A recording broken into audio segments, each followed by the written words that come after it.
Very warm welcome to all of you.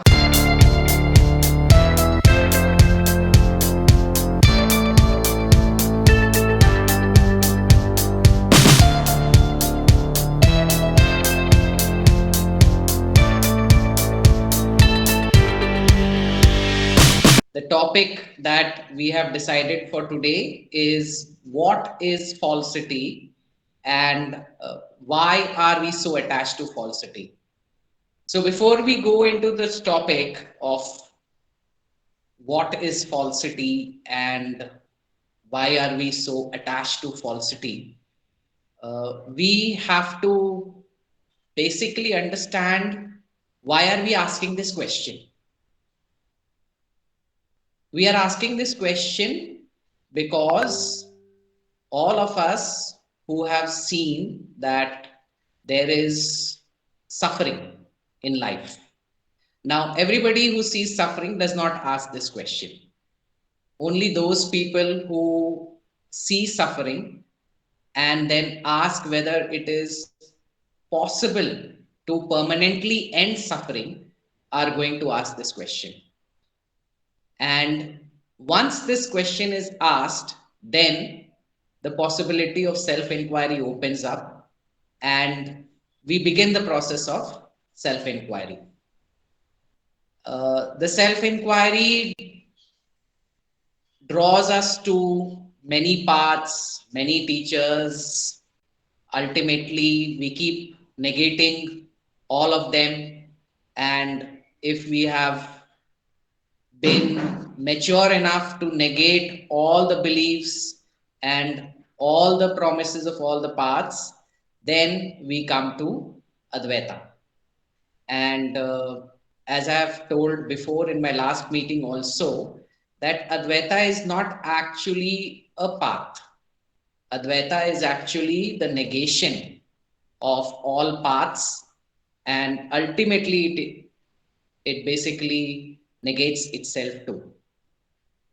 So, when we talk about falsity, Advaita has got a very, very skillful way of teaching ultimate reality or truth to all the seekers.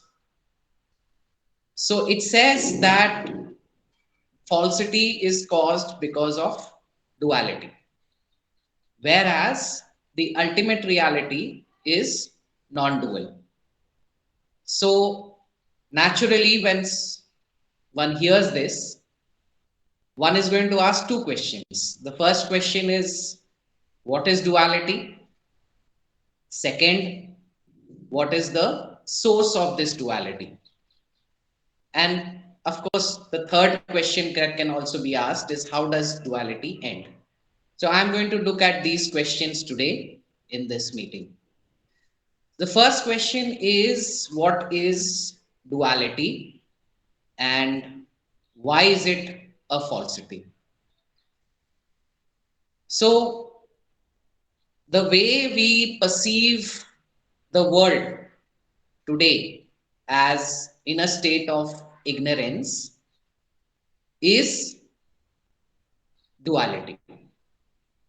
That means we take ourselves to be these individuals, individual body, mind, intellects who are observing or who are acting in a world full of other individuals and objects. So, like I mentioned in my last meeting, the general perception is that this world has been created by a creator. The creator can be personal creator, impersonal creator, energy, intelligence, any form. That doesn't matter. What matters is that we are considering that this world has got a source which creates this world of forms, and we have been actually created from a source, and the other objects that we see around us have been created by the same source. Now that is what is called dualistic vision, and 99% of the people subscribe to this vision of duality, that of Jeev, Jagat and Ishvara. So Advaita starts for the seekers with this vision, and it successively keeps negating for the seeker all the things in this vision. It negates the Jagat, it negates the Jiva, and then it negates the Ishvara. So the question is now, the interesting thing about this whole thing is that actually creation has never happened. We have never been born, and we are actually never going to die. That's the ultimate reality. When I say we, I'm not talking about the dualistic vision, the individuals that we see through our dualistic vision. What I'm talking about is in our ultimate nature, when we see ourselves from the ultimate viewpoint, we will understand that there has never been any creation. There has never been any transformation of any kind. Nothing has ever happened. Nothing is ever happening. So now Advaita has got this task, a very, very puzzling task. The task is that it has to actually accept the vision, the dualistic vision of the seekers when it is not true. Creation has not happened. But then it has to accept it for the seekers, and it has to accept and it has to say, okay, creation has happened. And then what it does is it successively keeps changing the creation theories, making it more and more subtle. So this creation theories are called Vadas, viewpoints. That means how we are viewing creation. So the first Vada that Advaita talks about is called Shrishti Drishti Vada. That is the vision which all of us start out with, which I told about the Jeev Jagat Ishvara, all of them being real and creation actually happening. Then through its teachings, it gradually moves the seeker to a more subtle viewpoint, which is called Drishti Shrishtivad. Okay, so Drishti Shrishtivad means that creation is not actually happening. Creation is what your mind has projected, like what we see in our dream state. We see that the entire universe has been created. Within the dream state, there is absolutely no difference from the waking state. So when we analyze the dream state, we can understand that the waking state can also be unreal as a dream, because there's essentially no difference between the two states. So you can get an intuition that whatever we are perceiving of the universe has been created by the mind.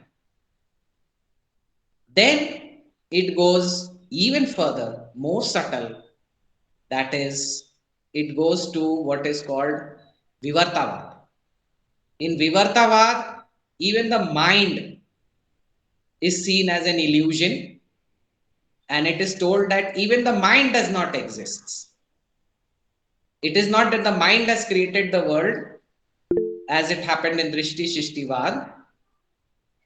It happens that the creation is totally an illusion. And that means that actually creation has not happened, but we are perceiving a creation. That is called Vivartavada. And then finally, the ultimate Advaita, which very, very few people know, is that there is not even a perception of creation. There is only perception of reality, which is called Brahman or awareness or self or any of the terms. So in the final state, there is no perception of any form of duality. That means everything is seen to be inconceivable awareness, or everything is seen to be empty appearances which have never been born and are never going to die. So you can see that duality or falsity is the main is the ignorance, and this ignorance is slowly removed by taking the seeker through different viewpoints, starting from Shishti Drishtivad to Drishti Shrishtivad to Vivartavad and then finally to Ajativad. Now, the very the fact that there are so many Vadas shows the complexity of this journey. If it was so easy, you wouldn't be taken through all these steps. So one can understand that the complexity of dissolving this falsity of duality is so high that different viewpoints are taken up, constructed, and then again deconstructed, and then another viewpoint is constructed, deconstructed, constructed. So in traditional Advaita, this whole process of teaching of alternate construction and deconstruction of viewpoints is called Adhyarop and Apavad. That means you superimpose some reality on the ultimate reality for the sake of the student, and then you walk him along that superimposition, show that the superimposition is false, eliminate that superimposition, and construct the next superimposition. So Advaita has got a very subtle teaching methodology, and an expert Advaita teacher, a knower of Brahman, has got, and who has actually learned the traditional way of teaching Advaita, is capable of guiding students through all these complex processes. Now, I am not going to talk about how duality is explained in Shishti Drishtivad, Drishti Shishtivad. I am only going to talk about how duality is explained in Vivartavada, right? In a brief way, I can say in Shishti Drishtivad, the reality is explained in terms of basically what is called the Sankhya theory of Purusha and Prakriti, that there is a force or an energy called Prakriti, which is creating all these forms that we see. And there is an independent reality called the Purusha, which is never attached to these forms, right? So this is the theory which you find in Bhagavad Gita, and you also find in many Advaita books where they talk about creation, they talk about the five elements, and then the splitting of the five elements and how the elements form the gunas, and then how the gunas form the rest of the creation. Now, this creation theory is only provisional. It is not to be taken as the ultimate provisional theory, as the ultimate theory. Okay, this theory is given to the seeker only to develop his intellect. Like if you have to understand calculus in maths, you don't start with calculus itself. You start with the simple addition, subtraction, multiplication in the lower grades. Then you go into algebra, and then you can go into calculus. So in Drishti Shishtivad, again, the matter is it is usually conflated in the Western philosophy as idealism, where you say that everything is created by the mind. And the example given there is that of the dream state.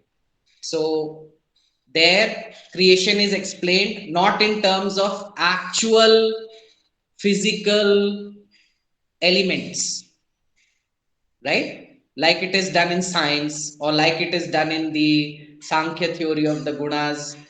There, creation is explained in terms of subtle matter. That means mind matter. There are no atoms or any kind of discrete particles which are making this creation. It is being created by the mind itself, like the way the mind creates objects and the world in the dream state. So you can understand how the subtlety is getting more and more. You are trying to understand creation first through physical objects, then you understand it as a mind phenomena, and only when you have gone through such subtlety, then you come to Vivartavad. And in Vivartavad, it is told that creation is merely being perceived. Actually, creation is not happening. The world that you're perceiving is an illusion. It is not actually coming into existence. And the example given there is that of substrate and a superimposition.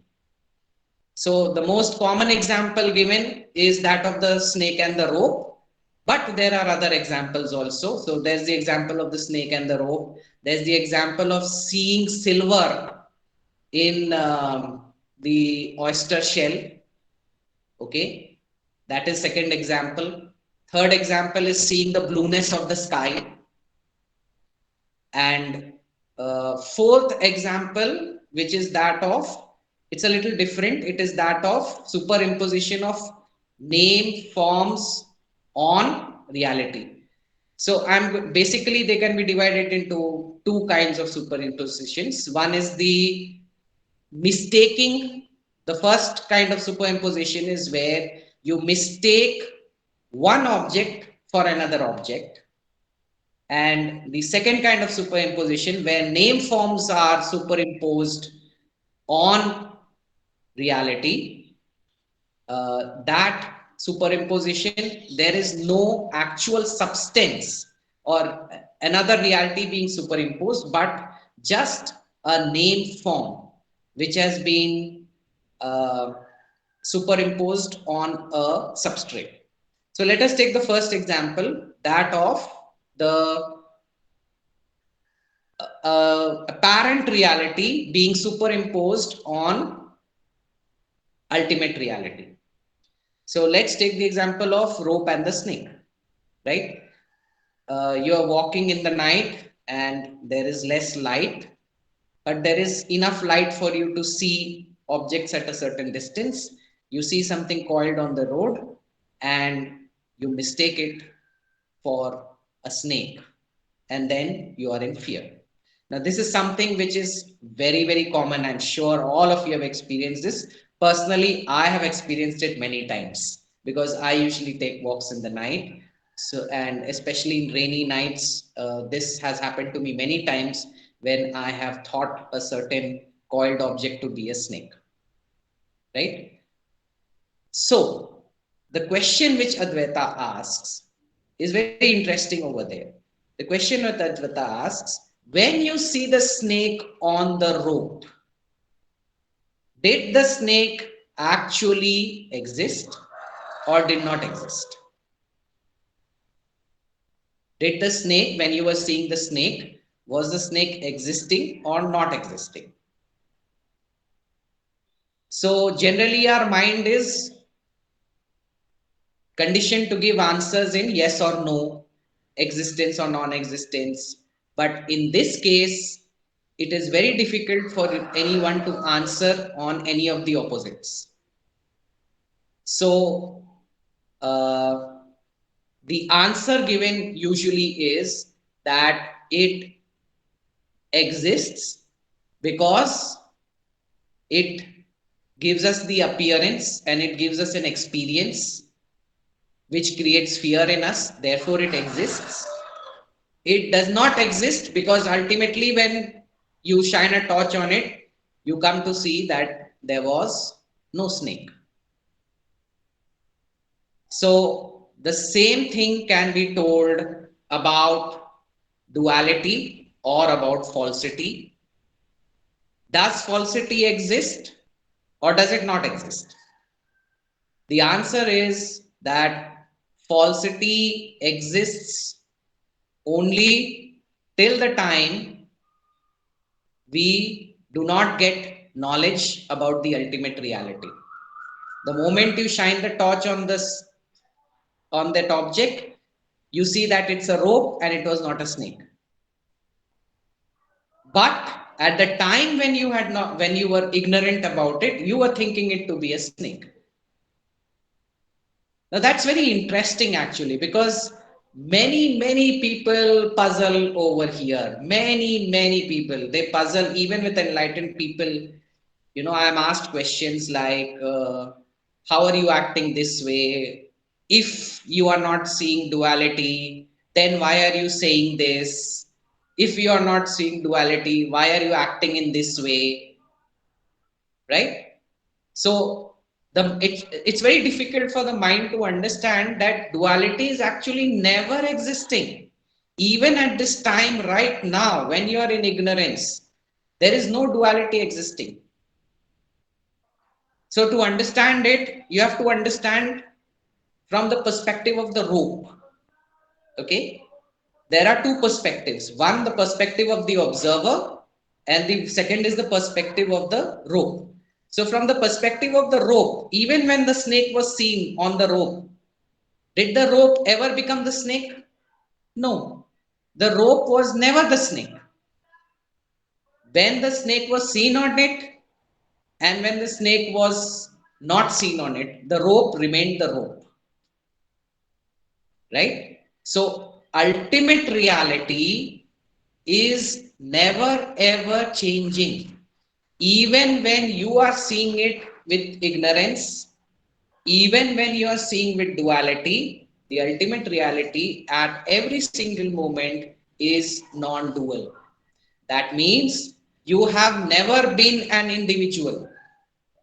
It's not that once you get enlightened, some people have this concept that, you know, you'll become bodiless when you become enlightened, right? You will have some kind of experience which is which shows to you that you don't have a body, right? That some which happens in nirvikalp samadhi. But then even when right now, when you're seeing your body, when you're thinking that you are the body actually is not existent, just like the snake is not existent on the rope. It is just an appearance. Now this analogy does not have to be carried too far, because some people think that the snake, they equate the snake to the world, and then they say that if we are going to get non-dual vision, just like we don't see any snake, we just see a rope. When we have a non-dual vision, we are not going to see the world. That's not the case. It's not that you're not going to see the world. You're not going to get blind. You're not going to go bumping into people saying that, oh, there are no objects. So I'm not seeing any objects. I'm seeing nothing. I'm in some vacuum and vacant space. No, that's not it. What it does mean is, so that example has to be ended there. And we have to understand what that example is actually trying to say is that not ontologically, but epistemologically, you are not seeing objects. Okay, so we have to understand these terms, ontology and epistemology. Ontology means being. So when you are saying that, right now, if I'm saying this door in front of me and I'm saying that this door exists, that's an ontological statement, that there is a door which is actually existing out there. There's a world that which is actually existing out there independent of me. There are objects which are existing out there. And when I say that there are no objects, I am not making an ontological statement. I'm making an epistemological statement. I'm saying that even if you are seeing a door right in front of you as an independent object, actually, there is no objective door that is existing. So the door is appearing, but it is actually empty of any objective existence, right? The world is appearing to you, but it is not independently existing out there. It is only an appearance like a moon which is reflected on the water, right? Now, a moon which is reflected on the water, you can't catch hold of it. The reflection cannot, it doesn't interfere with any of the surroundings. What is that reflection? It is totally empty of any inherent existence. It doesn't interfere with anything, it doesn't touch anything, it doesn't occupy any space, right? So that is what is meant by the nature of the world. That is what is meant by emptiness. That is what is meant by non-duality. Non-duality means that there is no independent subject which is observing an independent object. There is no anurag that is observing a door which is different from anurag. It means that everything that is appearing, every single object that is appearing is, which means it includes my thoughts, my mind, my body, the world, other people, plants, trees, animals, every single thing is just an appearance. So, one of the best examples I've found to explain this is uh, when you go to see movies. Okay. Now, when you're seeing a movie which is projected from a projector, there are different characters in the movie, right? There are heroes, there are heroines, there are villains, there are objects, inanimate objects, lot of action happening, right? But so when you are watching the movie, you are very, very identified with the character of the hero, the character of the villain, the story that is going on between them. But then if you very, very carefully, if you become objective, you're not caught up in the story of the movie, you become objective and you start watching the same movie in a very objective way. What do you see? You see that the whole movie is nothing but flickering light forms, right? Whether it is the hero or the villain or the trees in that or the cars in it, every single form is nothing but light, right? So that vision where you're able to see all forms as nothing but light, that is non-dual vision, right? Suppose a character dies in the movie. The character, the form is absent, but the light is still present. Okay, and without the light, there is no character, there is no, uh, you know, possibility of anything happening in that movie without the light. And it is not that I'm purposely giving this example because it is not that the light has created the characters. Please understand this. It is not that the light is creating the characters. The light is the characters. The observed phenomena, there is nothing apart from observed phenomena. Right? Now, I just got a question from one of you that, but we still react to the movie and we have our emotions. But so you have to listen to me very carefully. What did I say? I said that every single thing is an object which is light. So our emotions, our thoughts, our feelings, they are also objects. They're not different. Advaita doesn't treat the subtle objects different from the physical objects, the gross objects. So, even in fact, I was very surprised in one of his talks, Krishnamurti himself, he said, thought is matter. You can perceive thought, you can perceive this door. So, anything which is perceived is an object.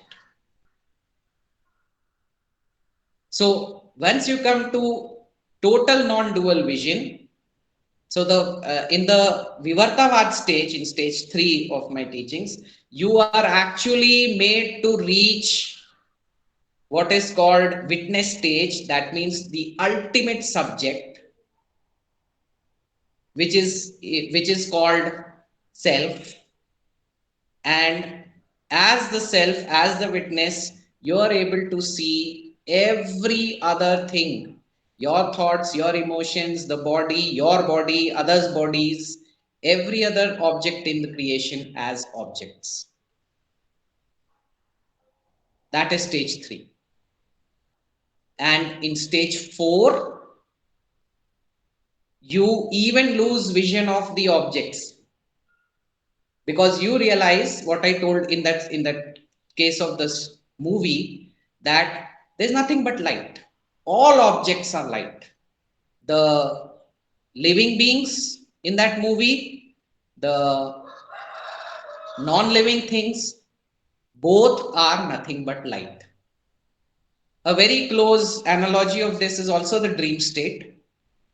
You know, you see you are created in your dream state. You have got living beings, non-living beings, the entire universe has been created. And even if you see in the dream state, interestingly, Advaita calls the dreamer as Tejas. Tejas means the lighted one. Have you ever wondered from where does that light come? You're seeing things in the dream, but there's no light. There's no external light. What is that light by which you're perceiving all the forms in color in your dream? Hmm? So there are certain traditions like Dzogchen which actually talk about reality being light. So even in Advaita, there is a particular verse. If I'm not mistaken, I'm not quite sure. I think it's in Brihadaranyaka Upanishad, where uh, King Janaka is being questioned. What is that light which is beyond all lights, right? So awareness is called the light beyond all lights. But that is in stage 3. In stage 4, there is only light. There are not different kinds of lights. There's no beyond. There is no background, foreground. There's only light, like the way you see in a movie. Throughout the movie, there is light. The forms keep appearing and dissolving in light. So you have, I think I've explained what is duality, what is falsity. Sorry, falsity is the perception of duality, and perception of duality. Now, the next question is, from where does this duality arise? Now, that's a very interesting question. Something which I really enjoy discussing it with seekers, because we always want to, somehow the mind is always looking for a source. It is caught up with the notion of cause and effect. If there is something existing, there must be a cause for it, right? So now Advaita understands this, that the seeker will not let go of this cause effect principle so easily. In fact, if you read in Mandukya Karika, at one point Gaudapada says that if you have cracked through cause and effect, you have ended with every form of ignorance. So that cause effect is actually deconstructed only in stage 4. But let's say a person is, now I cannot talk the highest to a person at a certain stage, so I keep shifting my story. And drishti shishtivad, in shishti drishtivad I say that God has created this universe. In drishti shishtivad I say that the mind, this universe is created by the mind. Now what do we say in Vivartavad? We say that this universe is seen because of an error, like we see the snake on the rope. Okay, but the only thing you have to be careful about, as I said, is that it is not saying that the world that you're seeing is non-existent. That is not what it is saying. It is saying that the world that you are seeing it wrongly. You are seeing it in a way in which you are thinking that you are a subject and there are objects and you are the experiencer and there are things being experienced out there. In the non-dual vision, there is no distinction between the seer and the seen. There is no distinction between the observer and the observed. Everything is light. Everything is luminous. Everything is shining. There is no, actually, there is no anurag seeing objects out there. There is only a luminous display of phenomena, right? There are no separate characters. Now, we come to the third part of the question. So, sorry, before I move to that, so the example of the snake and the rope is actually is actually made to help you see that the rope is actually partless, right? You are not, the rope has got no features, it is uniform. So it is taken to be as an example of non-duality. Whereas the snake, what is the, what do we see in the snake? There's a head, there's a tail, and there's a body, very distinct from each other. So you see parts, okay, in the snake.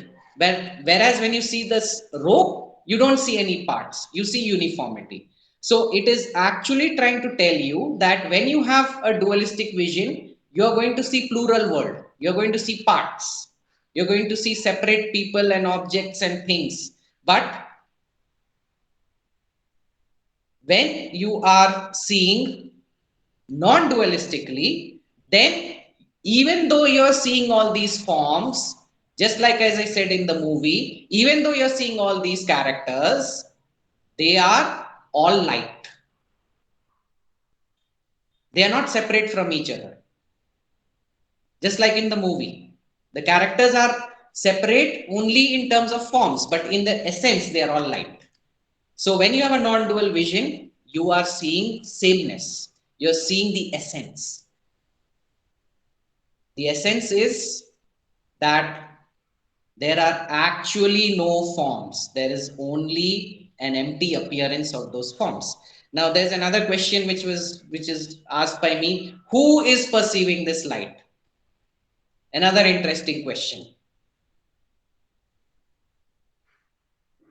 If I ask the question, now you can see the example, take the example of the sun. Okay. We are seeing objects by the light of the sun. If there is no sun, we cannot see objects, right? So all objects are seen by the light of the sun. Now, If I ask the question, who sees, how do you see the light of the sun?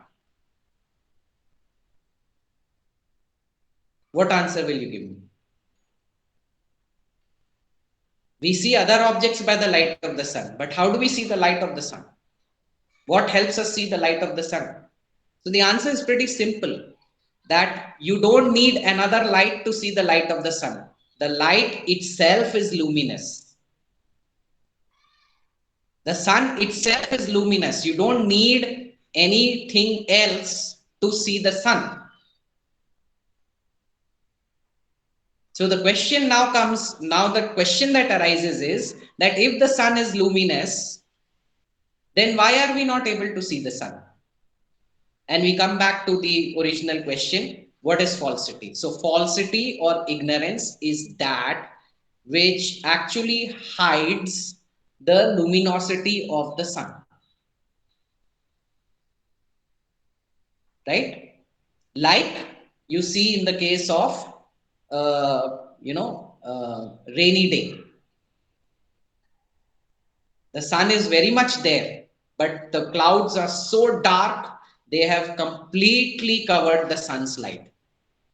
When the clouds have covered the sun's light, is the sun there or not there? Of course, the sun is there. You are seeing the clouds because of the sun's light. But when the clouds have covered the sun, you cannot see the sun. You can only see the clouds, even though the clouds are being seen by the sun's light. So, in the same way, even when your ignorance is operating, your ignorance is being seen only by the light of the sun, but you are not creating the but you are not actually sorry, there was a question that came in between, so I just lost track. um, I was saying that the even when the ignorance is operating in you, you are seeing the ignorance by that light, all right? And the sun or the reality is actually not covered even at that moment, not actually covered. It's only apparently covered because the awareness or the sun is still there. Now, the question that came to me was that how is this ignorance created? Yeah, I was coming back to that question. Now, that's a very interesting question. How is this ignorance created? Um, who is asking this question? How is the ignorance created? The person who is in ignorance, right? The ignorance is from within your ignorance. You are asking, how is this ignorance created? What is the difference between an ignorant being and an enlightened being? An enlightened being is saying that there is no ignorance. And I have also told you that everything is all the time the reality. In actuality, there is no ignorance. So, this question actually has got no answer, because when you ask this question, you are in ignorance. When you are in ignorance, you cannot answer the question about ignorance, about the source of ignorance. When you're out of ignorance, you don't see any ignorance. So again, you cannot find an answer to this question as to from where does this ignorance arise. I hope I have made myself clear that asking this question will lead you nowhere. But still, yes. So somebody's asked me that, but ignorance still exists. Now, I think I made it clear in my beginning part. It is not that ignorance exists or it does not exist. The snake, when you're seeing the snake on the rope, does it exist or it does not exist? From the perspective of the rope, which means the ultimate reality, which means the enlightened being, ignorance has never existed. From the perspective of the person, the spectator who is seeing the snake on the rope, ignorance is existing. Why is it existing? Now, in actuality, it is not existing. In reality, it is not existing. But from the perspective of the ignorant person, the answer given in Vivartavada is that it is existing because of an error in our perception. When we are not able to see the rope, we see the snake. You get what I'm saying? When the error is rectified, then the rope is seen. The snake doesn't exist. So you can either only see the snake or you can only see the rope. You cannot see both together. Are you getting it? So you have either got an ignorant perspective or you've got an enlightened perspective. So to explain this puzzling phenomena to seekers, what Advaita says is that ignorance is beginningless. Right? Ignorance has got no cause. It was never created in time. It has got no source. It is timeless. It has been existing since time. But, and there's a very interesting question in Viveka Chudamani. So similarly, a teacher like me was explaining the children that, the seekers that ignorance is beginningless. So the student asks an interesting question. If something is beginningless, then how can it end? If it has got no cause, then how can it end? How is ignorance ending if it is beginningless? And the answer given is a very, very interesting technical answer. You will have to exert your brains a little bit in order to understand this. So this is an answer which has been developed from Nyaya school, one of the schools of Indian philosophy. They have used this example to show how a beginningless thing can be ended. So they take the example of the pot in the clay. Okay, now that's very interesting. If you see a lump of clay, right? Now from that lump of clay, you can make a pot. You shape it and mold it and you can create a pot. Fairly simple. Now the question that they say is the pot as a potential. From which time did the pot as a potential exist in the clay? I'm asking my question again. From which time the potential of a pot existed in the clay? What answer do you give? The answer is infinite, because from infinite time the potential of a pot existed in the clay, which means that ever since there was clay, the potential of making a pot out of it has existed, right?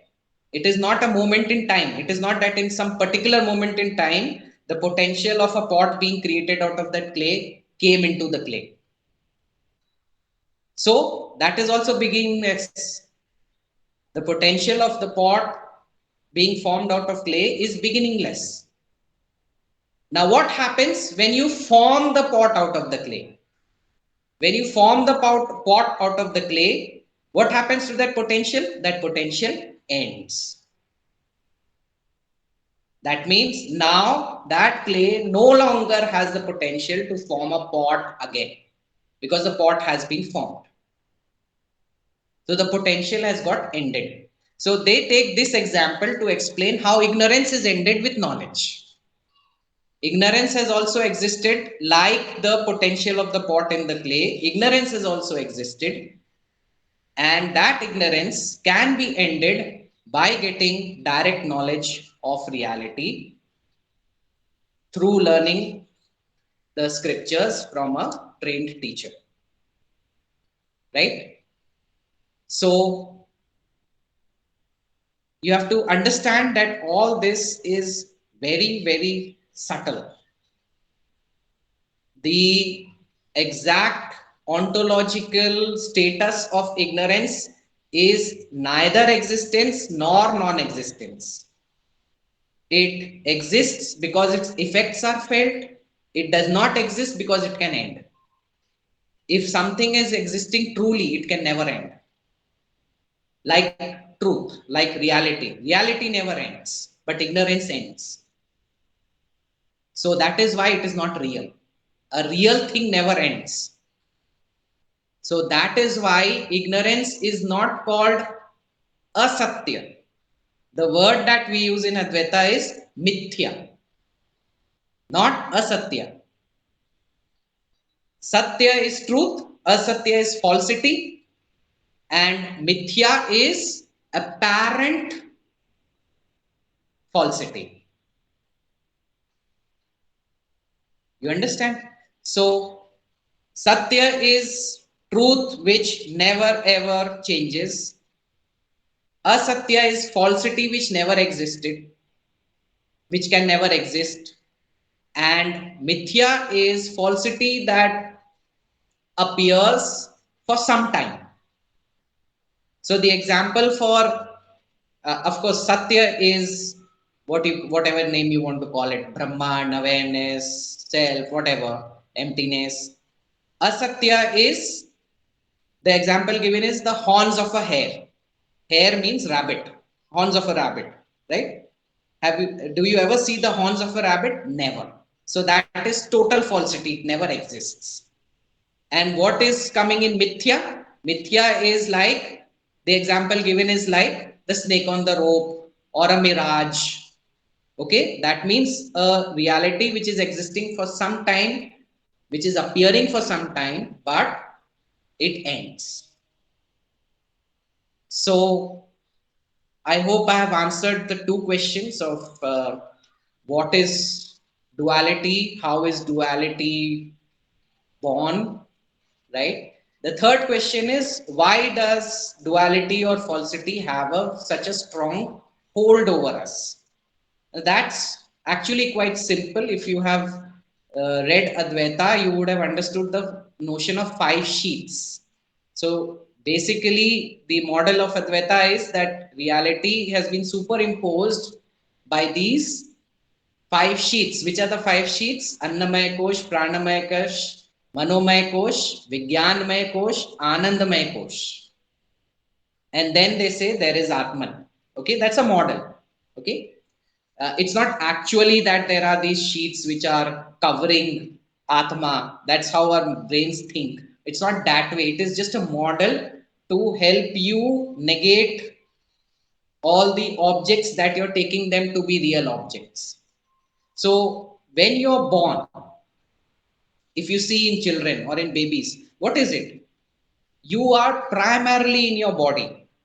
You are primarily drawn into sense objects. You're all the time attracted to sense objects because your vision has been drawn outward.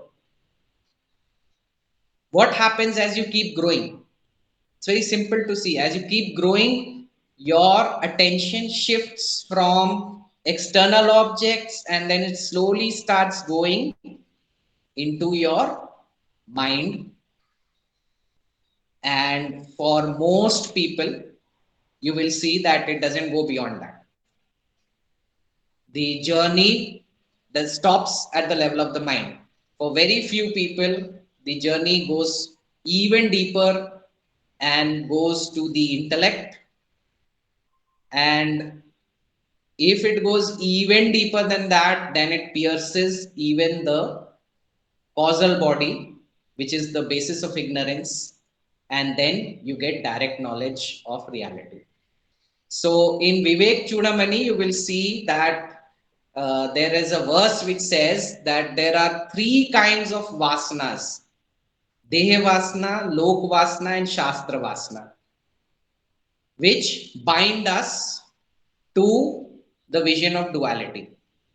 What is Deha Vasana? All those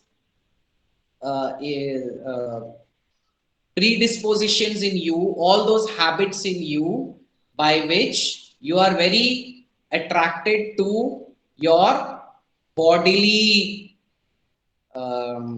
needs and your bodily appearances, right? So, we dress up, we want to look beautiful, we are very, and also the body, the needs of the body, good food, good, comfortable life, beautiful objects. So, all these are devasanas. What are the lok vasanas? Lok vasana means the desire to get social approval. Now that's very, very, very strong. We all want to fit into society because if we don't, we have to face emptiness, we have to face loneliness, we have to face disapproval of people. So that's the second reason why it is so difficult to come out of our attachment to this vision of objects and duality.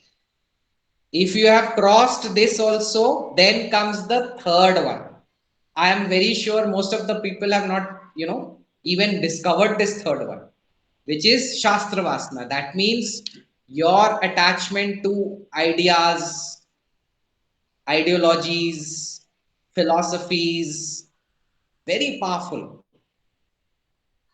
where your mind is not letting hold. You are trying to grab onto some concept, some idea, some notion, some philosophy, some principle or the other. And in that, it also drags in awareness. Okay. It also starts conceptualizing awareness as an object and trying to pursue object as awareness as an object. And then finally, you have got um, so all these vasanas are basically pulling you towards their respective objects. Dev Vasana is pulling you towards physical objects. Lok Vasana is pulling you towards mental objects, relationships, psychologies, feelings, emotions. The uh, Shastra Vasana is pulling you towards intellectual objects, ideas, ideologies, philosophies. So if you have to penetrate through all to the to the ultimate reality, you have to negate all these sheets and their respective objects of enjoyment. And as you can see that negating all of them leads you to emptiness. It's almost, once you do self-inquiry, it almost comes to psychological death. You will almost experience yourself dying psychologically at not once, not twice. Every movement which ends, every falsity which ends, you will almost perceive it as a death. And what do we want? We do not want to die.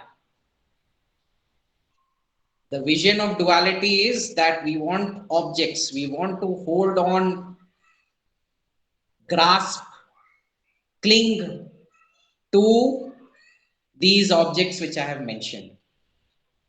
In fact, even in Buddhism, the word that they give for the root of all suffering is tanha. The word is tanha. Tanha means clinging or craving. So when you're clinging to these objects, this mechanism of clinging to objects is what makes it so difficult for you to come to a formless reality. And the same thing is actually told in Bhagavad Gita. In one of its verses, it is said that so Arjun asks a question, now tell me which path is more superior, the one which is formless or the one in which you have a personal God. So that verse is actually kind of interpreted differently by different schools of thought. I personally did a research on it and I felt that what Shankara has interpreted it as is actually the true interpretation. But of course, many of the people of other Vedanta schools are not going to agree with me. But then uh, in that verse, Krishna answers by saying that since the path of the formless is so difficult, it is better to follow the path of the personal uh, God of bhakti. That is how the verse comes out as, but if you read the commentary of Shankara for that verse, you will understand that that's not exactly what that verse is trying to say. Yeah. So I think I have covered all the questions. What is falsity? How is it created? Or is it really created? And why is it so difficult to let go of falsity? Uh, I think I have taken exactly 1 hour and 3 minutes, and now I open the meet for question and answers from any one of you. Thanks, Anurag.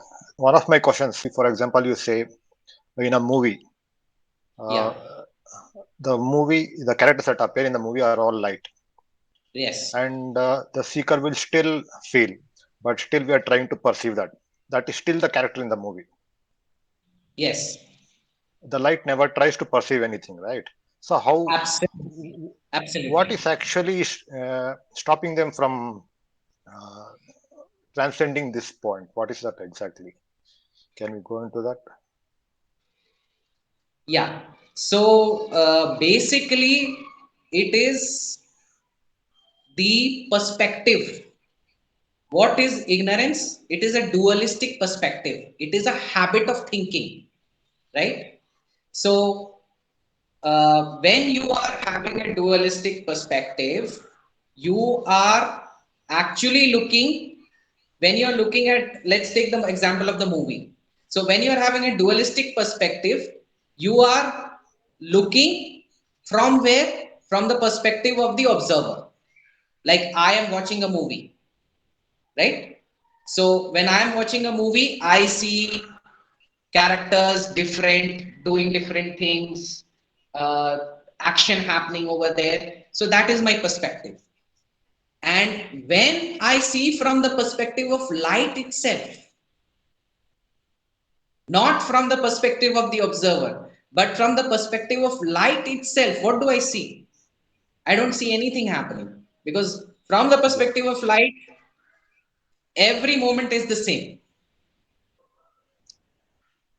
Okay, so now the answer to your question is, now how do we shift the perspective? How do we shift the perspective from being a thinker doer experiencer to the witness to the dissolution of witness? Right now I cannot cover this whole movement in this talk, but as you all know, the stages of self inquiry are meant to shift your perspective from thinker doer experiencer in stage 1 to the observer in stage 2 to the witness in stage 3 and to the dissolution of witness in stage 4. So there are specific um, practices in each of these stages, which helps you shift the perspective from being from a dualistic perspective to the ultimate non-dual perspective of light. Yeah. right? Others can So still finally, ask. the ones, yeah, the one who is trying to still understand and one who is trying to still grasp this is still part of that movie, that character who is playing that. Yes, yeah. So we don't do it in one go. We don't Yeah, yeah. we shift the speaker gradually from one stage to another stage. And many times there are seekers who would like to make it fast, right? Because conceptually your whole of Advaita is available to you. Your mind can read it. But then what is happening? Say, suppose I have worn this specs. Okay, this is the specs of duality. I have worn this. Now, whatever I'm going to see, even if Advaita is appearing, I'm going to see colored by the specs of duality. Mm. So the work is to very skillfully remove these specs. But if you are not going to do this work of removing the specs, changing your viewpoint from Shishti Drishtivad to Drishti Shishtivad to Vivartavad, you are going to make error. So it requires a very close relationship between the teacher and the student, a lot of dialogues, hundreds and thousands of dialogues, because the student is continuously going to make the same error again and again and again. And the teacher has to point out that mistake through 100 different ways till the knowledge has totally rectified the dualistic perspective of that stage. Yeah. Okay, so this question of finding the reason for falsity is part of the thing Yes. which the teacher has to fight. Yeah, Yes. Yes.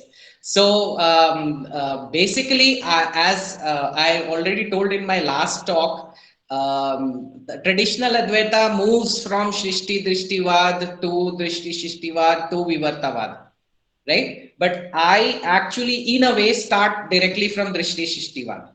I do not start with this whole creation principle. I keep mm, silent yeah, till the person is going to. In fact, I put down all questions on creation in a skillful way for the seekers so that they concentrate on what is really out there in front of them. That is Krishnamurti's style.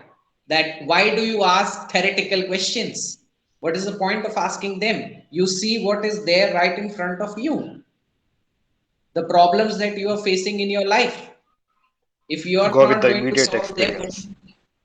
yes, from your immediate experience, what is the point of creating metaphysical theories? And that exactly was the method of Buddha too. In fact, the example that is given there is he says that if there's an arrow which has pierced your body and you go to a doctor, is the doctor going to ask from where did that arrow come? What is his work?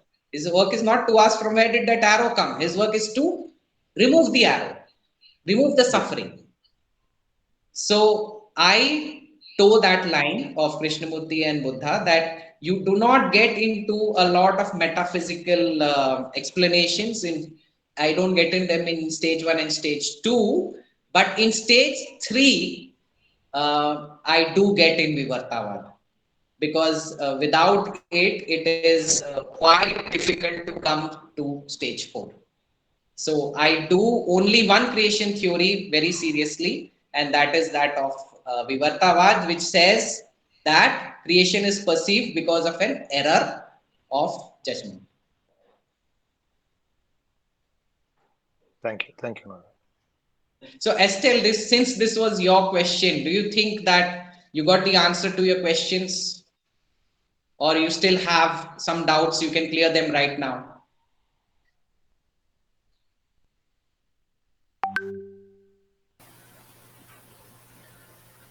Thank you very much. Um, I will have some more questions. As you know me, I will have so many more questions. Right? But now, first, everything has to be seen and again go through all Because actually, if I ask you another question now, which will be actually the same, we'll see you didn't got nothing. So that's why I You can I still you can still ask. What is topmost? okay. Just you don't have to be all thoughtful all the time. Just spontaneously. Abhilash, hi. Mm. Well, yes, one thing I would like to ask, you told about superimposition, okay? And the Yes, mistake of the rope and the snake. And yes, then you spoke about the superimposition to the object. yes. That will be the example from the clay and the pot. Yeah, in that case, the superimposition is of name and form. I mean, Okay. now good you Yeah. brought it out. I think I missed it out in the talk. I didn't explain that Mm, yes. superimposition. So when you're seeing a pot, right? Mm, What are you actually seeing? Are you seeing a pot? mm. No, Are you actually? actually, yes. On the falsity, I'm seeing the pot, No, no, no, but no. Forget that. Forget that. When you're seeing a pot, what is the material that you're actually the seeing? clay, the Clay, clay. right? Yes, yes. There is actually no pot. There is only clay. Mm-hmm. What is Mm-hmm. the pot? It is just the name and the form which has Mm-hmm. been superimposed on clay. Absolutely. Yes. But because of the ignorance, I still see the pot. You still see the pot. Yes, so that's exactly, actually this was what I was talking to Anjali this morning. So what is the difference between a non-dual experience of the pot and a dual experience of the pot, right? So a person who is non-dual like me, what I will see is the pot. I will see the pot, but then I will actually also see the clay. So Mm-hmm. when the pot is new, when the pot is damaged, when the pot is old, and when the pot is completely broken, you are perceiving change because the form, name form is changing. Okay. First it was a new pot, old pot, Yes, yes. damaged pot, broken pot. Take the same example, young Estelle, old Estelle, diseased Estelle, dead Estelle, Mm. right? So that is the story of the pot, the changes which the pot is undergoing. But what about the clay?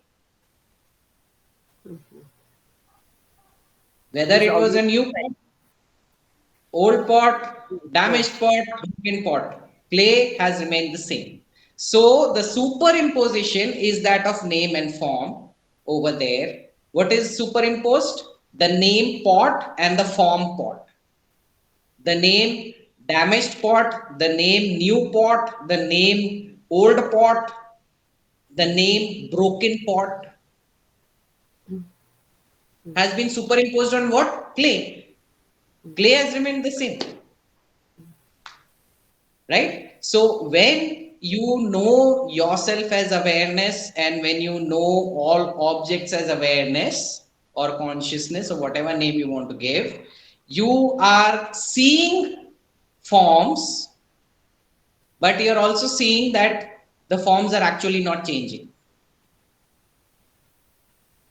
Now, that example of clay, Naveen and I were having this discussion. So, you don't have to think that awareness is like clay, awareness is like a substance. Yes, Abhilash, Hello, what is everyone. awareness? Bye. I was Yeah, in and out. I was in and out of this, and when I joined late, I heard about arrows. So there are okay. so many arrows that even in the doctor's clinic, I have to run. I'm not giving I'm not giving time to the doctor to remove it. So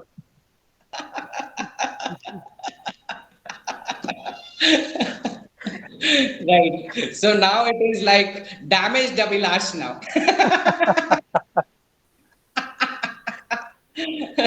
broken But good. pot. Broken, broken pot. Yeah. Right. Yeah, absolutely. So you were So, asking something, Anurag bhai? this is a question for you actually. So, I have given the example of clay. So, do you think awareness is a substance like clay? Uh, so you're asking the weakest student in the class. That's what that's what teachers usually do. They put the weakest students in trouble. The one who came late, the one who is not regular to the class. Yeah, so awareness is not a substance. It's a provisional entity that or an attribute that you're assigning as a clay for the student to understand. Just Yes. like a snake and the rope, there is actually Yeah. no rope, but it's the state where you said in the Vivartavada state. Yeah. It's a provisional term used or a provisional example. So actually, it's not even a clay. Right. It's not Good, even clay. good. Yeah, yeah. So my student was not so weak, huh? Yeah. So I'll make the example more subtle, Estelle, right? You since you love going to water and swimming, right? So uh, the wave, okay? When you take the case of a wave, is there anything like a wave? Is there is or let me put it in more dramatically? Does the wave tell you, "Hey, I'm wave"? No, No, no. right? It doesn't announce itself as wave. We have given the shape of that water as wave. This shape is of water. We say it's wave, but what is it essentially? It's water, right? So you take the case. I'm giving you three examples: drop, wave, and ocean. Drop, wave, and ocean. All are water. Only when we superimpose this shape on water, we say it's wave. When we superimpose this limitless shape, we call it ocean. And when we superimpose a very small shape on it, we call it water, a drop. So this is the example given for Jiva and Ishvara actually. They say that in Advaita tells that the Jiva and Ishvara are nothing but superimpositions on Brahman. So the wave, this shape, and the whole of the ocean. So this shape is Jiva. This shape of an individual wave is Jiva. And the whole world is the ocean. But ultimately both are water. So when you remove the superimposition, when I remove the shape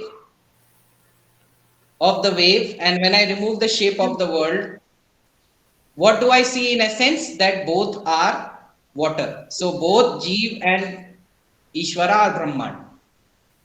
Mm.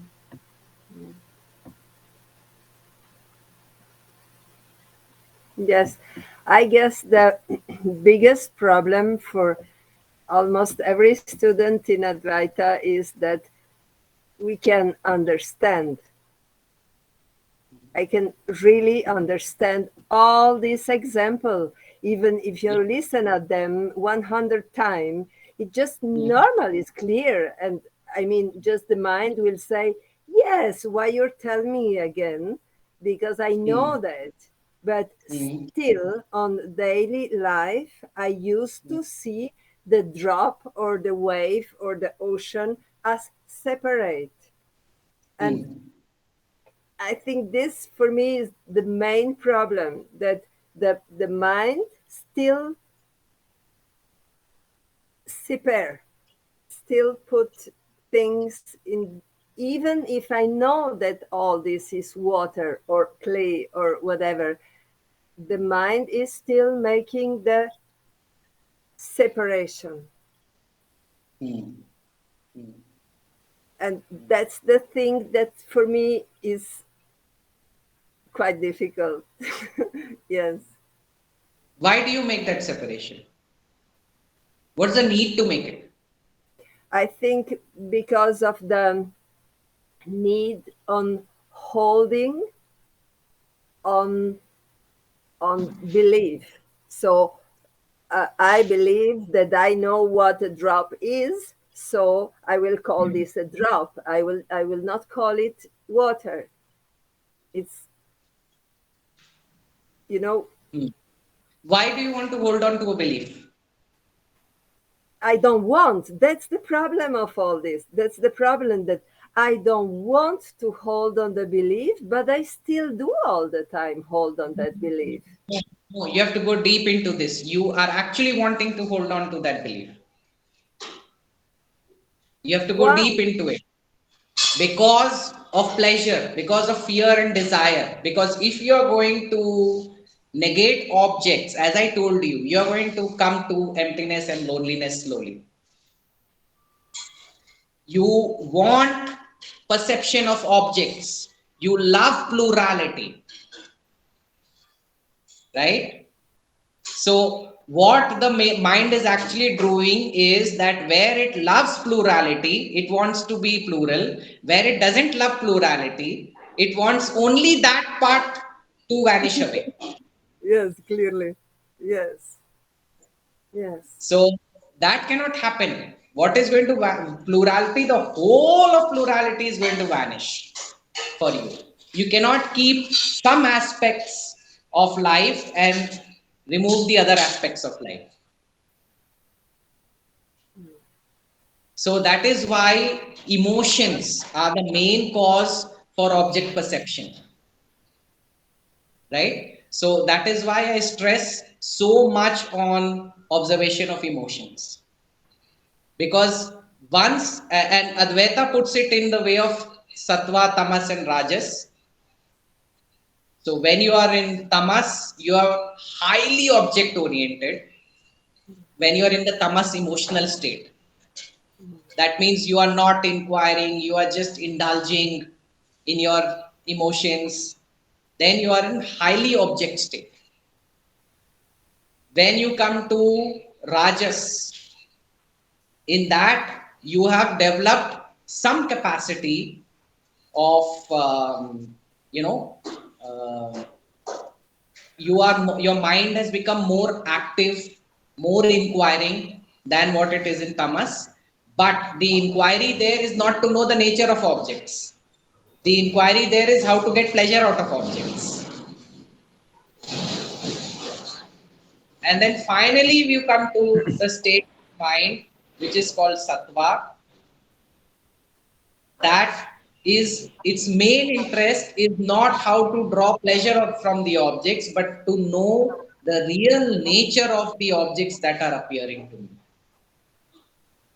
Right? So, till the time your emotions are not pacified, till the time Bhagavad Gita, the same verse is told by Arjuna. He asked the same question which you are asking.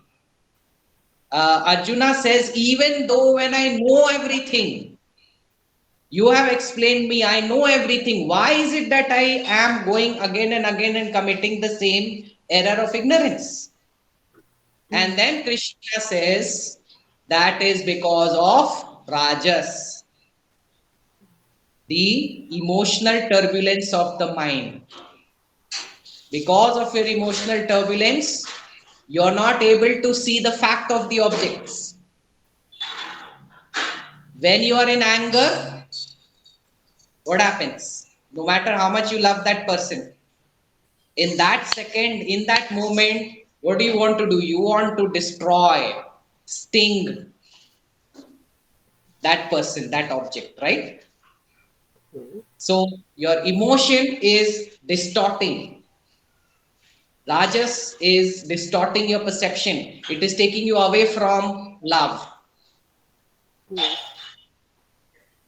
So, till the time you have not unearthed all your emotions, you are not going to come to that calm state of mind where, suppose somebody is telling you something very, very offensive, very stinging, and yet you can keep your mind, it doesn't flicker.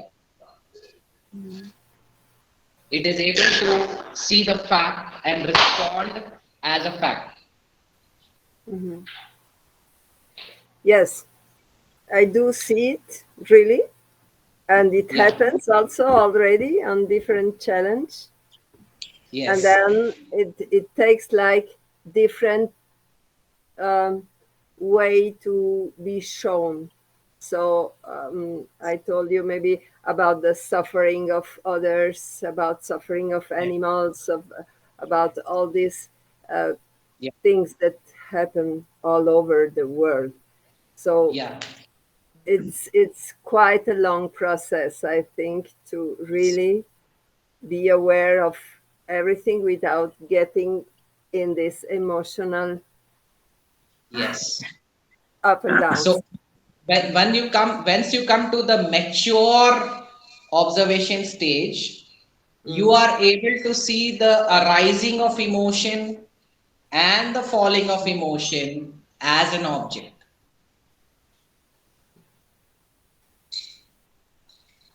right? You are able to see the arising of anger and the falling of anger without you actually yes, being anger, yes. Mm, right? So once you are able to see all your deepest of emotions like a movie playing in front of you, that's when your mind becomes suitable, qualified for Advaitic inquiry. it hopefully happens on this life. Let's see. Especially if I may share something. Please. Can you guys hear me? Hello? Yes. Yes, yes, Yeah. I hear you. Uh, so from an observer standpoint, we're not even talking about the witness. So from an observer standpoint, oftentimes what happens is when this is my personal experience, right? When we are talking about pain, suffering, any other emotions, whether it's sadness, happiness, anger, uh, we we associate it, we attach it to, yeah. So what I was saying is, oftentimes when we go through emotions, right? We go through anger, sorrow, excitement, happiness. There is a personal entity that we attach to it. I mean, that when we are, it's like my sadness, my pain, my suffering. So there is a my attached to it, and at that point there is no seeing that happens, um, because we are already consumed by that emotion. When we attach my suffering, my struggle, uh, from an observation standpoint, it the BMI, the body mind specifically, is owning that emotion as mine. And now, from an observer standpoint, what I've experienced is not even witness, right? From an observer standpoint, what I experience is you see, you look at that sensation, you're observing that sensation, and you're not attaching it as mine. I mean, what do you call mine? Mine is when you, in ignorance, when you say, I am really sad. So you have attached, I am really sad. So you have already given your identity to the body and mind that is sad. Now, when you're observing it, that sadness becomes a thought, a sensation, just like you're observing an object on the table. So that's what probably Anurag Bhai meant by the more deepest form of observation, when when you're able to distance that emotion as an object, uh, just like the tree wavering in the wind. So when you're able to observe that emotion as something really external, even from an observer standpoint, observer is not external, but that observation is happening to that sensation, to that emotion. You really feel a great. I mean, you start seeing that.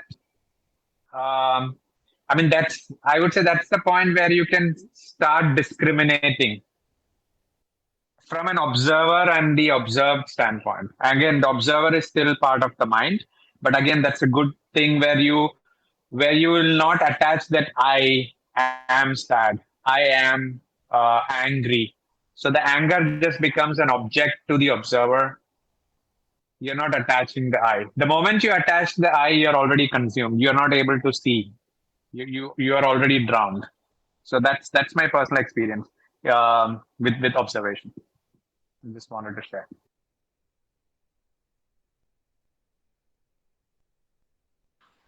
Yeah, thank you, Abhilash. So, the I in self inquiry is transforming. The first I is your thinker, doer, experiencer. That's what you call as I. Then, when you come to observer stage, you will be very comfortable in calling observer as the I. And then, when you come to stage 3, the witness is the I. And stage 4, no I. There's no subject, no object, all light, sunlit sky. You know, stage three was a myth for us until we got there. You know, we never thought that uh, something real. It was more theoretical when we were hearing about it. So for stage 4, it feels the same now. When you say there is no I.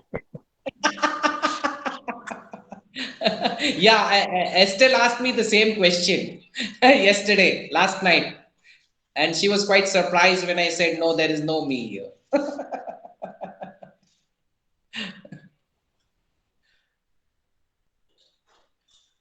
Just like from the perspective of light in a movie, there's only light.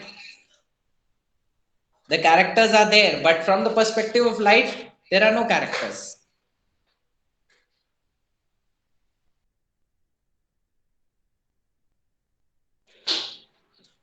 If there are no more questions, we can call off the meeting. Naveen? So is there a closing prayer by Anuragji? Yeah. Now it's my turn to say, Avinash, you're asking questions to the weakest student in the class.